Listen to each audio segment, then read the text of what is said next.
The death penalty needs to be on the books. This is the Daily Fire for June 1st. I am Mark Stewart. Last year showed us how 4 unelected justices, the Connecticut Supreme Court, could overrule the will of 2 juries and all the people of Connecticut that have voted through the General Assembly for having a death penalty. They just wiped it out. Didn't matter that one or more, because there are several on death row, who took the lives of people who were convicted and on appeal were convicted again, who saw no clemency from the pardons board because they were so heinous. Didn't matter to 4 justices. That can be combated with a governor who brings the people back into play. I would do that. Within 4 weeks of election, there will be a plebiscite here to reaffirm, if that's what Connecticut voters want, that there should be a death penalty on the books. I will be in favor.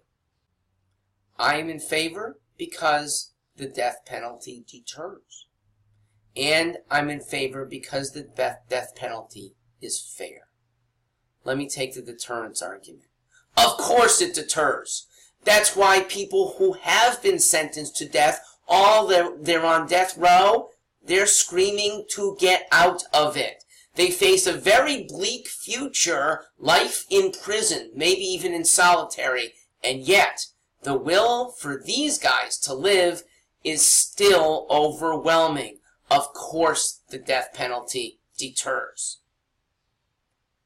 The death penalty keeps us safer. Because when a criminal knows that his own life is now subject to judicial ending, he's less likely to commit his crime. We should want that. As for fairness, nobody has convinced me, and I've asked this for 15 years. Why should a murderer be allowed to live? Nobody has convinced me. The closest somebody has come, I've heard this from a couple sources, Mark, it's for God to decide, not us.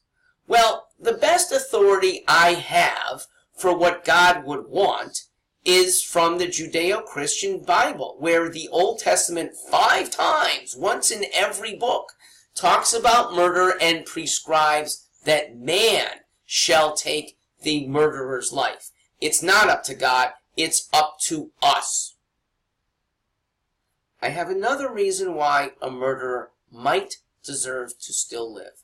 I'll address that somewhere else. I'm the only one who brings it up. I'll bring that up later.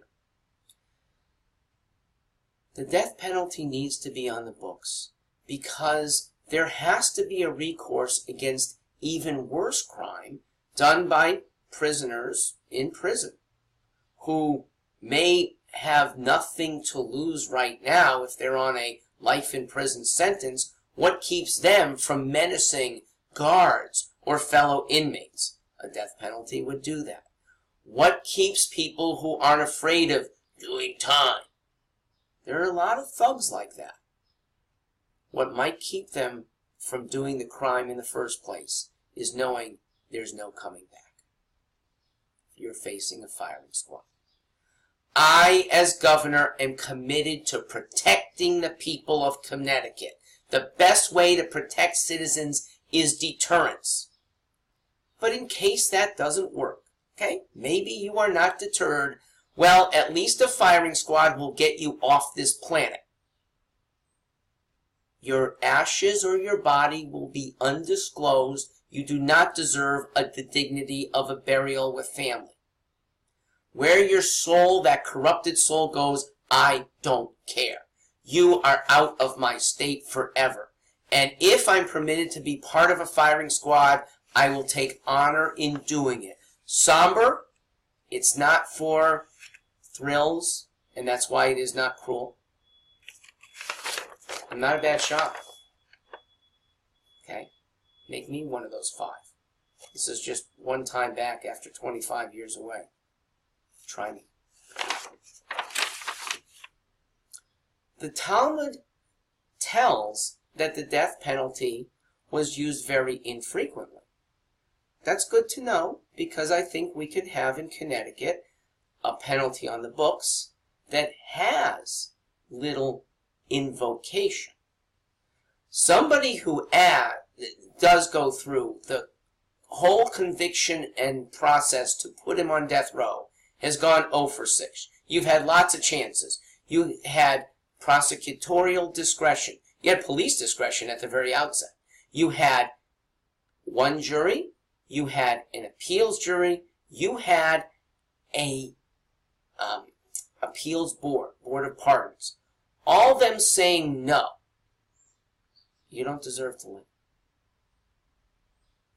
One governor, one appeals board might give you the opportunity. We'll talk about that next.